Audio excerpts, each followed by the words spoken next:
hello' ছাত্ৰসকল স্বাগতম জনাইছো আমাৰ ইউটিউব চেনেল এক্সাম গুৰু আছামিজলৈ গতিকে ছাত্ৰসকল আজি তোমালোকৰ লগত আলোচনা কৰিম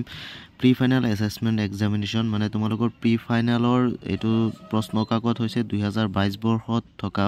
প্ৰি ফাইনেলত যেটো প্ৰশ্ন আহিছিল সমাজ বিজ্ঞান আৰু নগাঁও ডিস্ট্ৰিক্টৰ সেই প্ৰশ্নটোৰ বিষয়ে আজি আলোচনা কৰিম আৰু এই প্ৰশ্নটোত থকা এমসিকিউ সমূহ আমি আলোচনা কৰিম আৰু ইয়াৰ লগতে কি কি ডাঙৰ প্ৰশ্ন আছে সেই প্ৰশ্নসমূহ আমি চাম কাৰণ ইয়াৰ পৰা বহুতো প্ৰশ্ন তোমালোকৰ মেট্ৰিক ফাইনেল 2025ত ডাইৰেক্ট কমন পৰিব গতিকে ছাত্ৰসকল আমি এমসিকিউ চালে প্ৰথমতে চাব পাৰিম যে ইয়ান্দাবু সন্ধি কেতিয়া স্বাক্ষৰিত হৈছিল এটো ছাত্ৰসকল তোমালোকে সকলোৱে জানা অপচন নম্বৰ বি টো হ'ব 24 ফেব্ৰুৱাৰী 1826ত তাৰ পাছৰ প্ৰশ্নটো তোমালোকে চোৱা যে বংগবংগৰ অন্তৰ্নিহিত উদ্দেশ্য কি আছিল ইয়াৰ উদ্দেশ্য আছিল যে বংগৰ উন্নয়ন সকলোৱে জানা এ নম্বৰ হ'ব উত্তৰ তাৰ পাছতে 3 নম্বৰ প্ৰশ্নটো চোৱা গান্ধী আৰউইন চুক্তি কেতিয়া স্বাক্ষৰিত হৈছিল গতিকে এটোৰ প্ৰশ্নটোৰ শুদ্ধ উত্তৰ হ'ব 5 মাৰ্চ তাৰ পাছৰ প্ৰশ্নটো তোমালোকে চোৱা যে কোনটো আন্দোলনৰ সময়ত গান্ধীজীয়ে কৰিম কিংবা মৰিম স্লোগানটো দিছিল এটো খুবই ইম্পৰ্টেন্ট প্ৰশ্ন তোমালোকৰ মেট্ৰিক ফাইনেল আহি যাব পাৰে গতিকে ছাত্ৰসকল এটোৰ উত্তৰ হ'ব ভাৰত ত্যাগ আন্দোলন ইয়াৰ পাছৰ এমসিকিউটো চোৱা ছাত্ৰসকল তোমালোকে যে কোনটো চনত অসমত টিকট কৰ প্ৰৱৰ্তন কৰা হৈছিল গতিকে ইয়াৰ শুদ্ধ উত্তৰটো হ'ব 1958 তাৰ পাছৰ প্ৰশ্নটো চোৱা যে কোনজন আহোম স্বৰ্গদেউৰ দিনত আজানপীৰ অসমলৈ আহিছিল গতিকে ইয়াৰ শুদ্ধ উত্তৰটো তোমালোকে যদি জানা তেনেহলে কমেন্ট সেকশনত কমেন্ট কৰি জনাই দিবা তাৰ পাছৰ প্ৰশ্নটো চোৱা তোমালোকে যে তলৰ কোনটো এটা জীৱীয় সম্পদ গতিকে ইয়াৰ শুদ্ধ উত্তৰটো হ'ব সকলোৱে জানা বেক্টেৰিয়া তাৰ পাছত বায়ুমণ্ডলত কাৰ্বন ডাই অক্সাইডৰ পৰিমাণ কিমান এটো তোমালোকে সকলোৱে জানা কোনে জানা তোমালোকে কমেন্ট সেকশনত কমেন্ট কৰি জনাই দিয়া তাৰ পাছত চোৱা যেটো আছে 9 নম্বৰ যেটো প্ৰশ্ন আছে যে তলৰ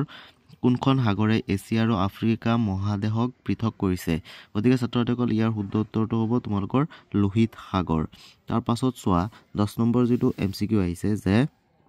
2011 চনৰ লোকপিয়ল অনুসৰি অসমৰ সৰ্বাধিক জনসংখ্যাৰ জিলাখন হৈছে ইয়াৰ শুদ্ধ উত্তৰটো হ'ব নগাঁও তাৰ পাছতে তোমালোকে চাব পাৰি আছে 11 নম্বৰ যেটো প্ৰশ্ন আছে 11 নম্বৰ প্ৰশ্নটো তোমালোকে ইয়াতে চাব পাৰি আছে পুনে যে ভাৰতীয় সংবিধান সভাৰ স্থায়ী সভাপতি কোন আছিল গতিকে এটো সকলোৱে জানা ডক্টৰ হচিনানন্দ সিনহা তাৰ পাছৰ প্ৰশ্নটো চোৱা যে ৰাষ্ট্ৰসংঘ দিৱস পালন কৰা হয় ইয়াৰ শুদ্ধ উত্তৰটো হ'ব 24 অক্টোবৰ তাৰ পাছত আছে ভাৰতৰ কেন্দ্ৰীয় বেংকটো হৈছে এটো হ'ব ৰিজাৰ্ভ বেংক ভাৰতীয় ৰিজাৰ্ভ বেংক অফ ইণ্ডিয়া তাৰ পাছত চোৱা তোমালোকে যে নীতি আয়োগৰ অধ্যক্ষ কোন ভাৰতৰ প্ৰধানমন্ত্ৰী তাৰ পাছত চোৱা তলৰ কোনবিধ ভাৰতীয় ধ্ৰুপদী নৃত্য অন্ধ্ৰ প্ৰদেশৰ গতিকে ইয়াৰ শুদ্ধ উত্তৰটো হ'ব কুচিপুড়ি ইয়াৰ পাছৰ প্ৰশ্নটো তোমালোকে ইয়াতে চোৱা যে ৰাষ্ট্ৰসংঘৰ মুখ্য কাৰ্যালয় অৱস্থিত ইয়াৰ শুদ্ধ উত্তৰটো হ'ব নিউয়ৰ্কত তাৰ পাছত এ নম্বৰটো তাৰ পাছৰ প্ৰশ্নটো হৈছে যে চেৰাও জনপ্ৰিয় নৃত্যটো তলত উল্লেখিত কোনখন ৰাজ্যৰ গতিকে ছাত্ৰসকল ইয়াৰ শুদ্ধ উত্তৰটো হ'ব মিজোৰাম বি নম্বৰটো তাৰ পাছতে তোমালোকে চাব পাৰি আছা যেটো নেক্সট কোৱেশ্চন আছে যে তলৰ কোনটো ভাৰতীয় সংবিধানৰ আত্মা বুলি আখ্যা দিয়া হয় গতিকে ভাৰতীয় সংবিধানৰ soul of the Indian constitution হৈছে প্ৰস্তাৱনাটো কি ভাৰতীয় সংবিধানৰ আত্মা এটো মনত ৰাখিবা তাৰ পাছত আছে যে ফিফাৰ মুখ্য কাৰ্যালয় ক'ত অৱস্থিত ইয়াৰ শুদ্ধ উত্তৰটো হ'ব জুৰিক তাৰ পাছৰ প্ৰশ্নটো চোৱা যে অসম চৰকাৰে কেতিয়া ৰাজ্যিক উদ্যোগ নীতি ঘোষণা কৰিছিল ছাত্ৰসকল ইয়াৰ শুদ্ধ উত্তৰটো হ'ব 2014 হ'ব লাগে কিন্তু তোমালোকে 2012 হ'ব চাগে ইয়াত অপচনত কিন্তু মই কনফিউজ আছো তোমালোকে যদি হসাকৈ জানা কমেন্ট সেকশনত কমেন্ট কৰি জনাই দিবা যেহেতু ইয়াত 1 মাৰ্কছৰ প্ৰশ্ন আহিছে 2022 বৰ্ষৰ প্ৰশ্ন যেহেতু এটো গতিকে 1 মাৰ্কছৰ প্ৰশ্নখিনি এতিয়া নাচাও তোমালোকৰ এমসিকিউ হে অকল আহিব এতিয়া আমি চাম ডাঙৰ কি প্ৰশ্ন আছে সেই প্ৰশ্নসমূহ আমি ইয়াতে চাম ছাত্ৰসকল তোমালোকে ডাঙৰ প্ৰশ্নখিনি ইয়াৰ পৰা চাই যোৱা আৰু লগতে যদি পাৰা স্ক্ৰিনশ্বট মাৰি লবা তোমালোকে তাৰ পৰা পিছত কিতাপৰ পৰা মিলি তোমালোকে মুখস্থ কৰি লবা এই প্ৰশ্নখিনি এই গুটেইকেইটা প্ৰশ্ন মই খুবই ইম্পৰ্টেন্ট প্ৰশ্ন তোমালোকৰ মেট্ৰিক ফাইনেলৰ কাৰণে এই 5 নম্বৰ প্ৰশ্নটো খুবই ইম্পৰ্টেন্ট যে ভাৰতত স্বদেশী আন্দোলন কেতিয়া হৈছিল স্বদেশী আন্দোলনত ভাৰত জাতীয় সাহিত্যৰ অৱদান সম্পৰ্কে চমুকৈ লিখা এটো এটা খুবই ইম্পৰ্টেন্ট প্ৰশ্ন তোমালোকৰ মেট্ৰিক ফাইনেল 2025 ৰ বাবে ইয়াত আৰু এটা প্ৰশ্ন আছে ইম্পৰ্টেন্ট প্ৰশ্ন ভাৰত ত্যাগ আন্দোলনক কিয় আগষ্ট বিপ্লৱ বুলি কোৱা হয় ভাৰত ত্যাগ আন্দোলনৰ বিষয়ে এটি চমু বিৱৰণ দিয়া এটো খুবই ইম্পৰ্টেন্ট তাৰ পাছৰ প্ৰশ্নখিনি তোমালোকে ইয়াতে চাব পাৰি আছে মই দেখুৱাই আছো তাৰপিছত ফুলুগুৰি ধাৱাৰ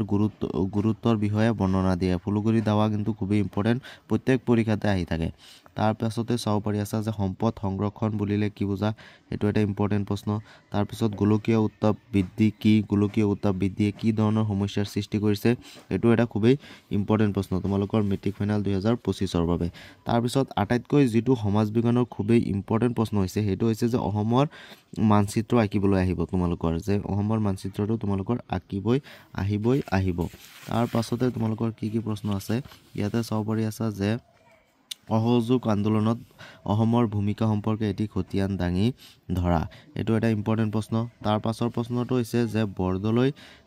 মন্ত্ৰীসভাৰ নেতৃত্ব স্থাপিত হোৱা অসমৰ শিক্ষানুষ্ঠানসমূহৰ বিষয়ে এটি সংক্ষিপ্ত বিৱৰণ দিয়া একেটা প্ৰশ্ন খুবেই ইম্পৰ্টেণ্ট প্ৰশ্ন তোমালোকক মই দেখুৱাই আছো এই প্ৰশ্নখিনি তোমালোকে ভালদৰে পঢ়িলে তোমালোকৰ মেট্ৰিক ফাইনালত ডাইৰেক্ট কমন পৰিব পাৰে গতিকে ছাত্ৰ-ছাত্ৰীসকল আজিৰ ভিডিওটো আছিল ইমানেই যদি ভিডিওটো চাই অলপো ভাল পালা তেনহলে প্লিজ আমাৰ চেনেলটো সাবস্ক্ৰাইব কৰি দিবা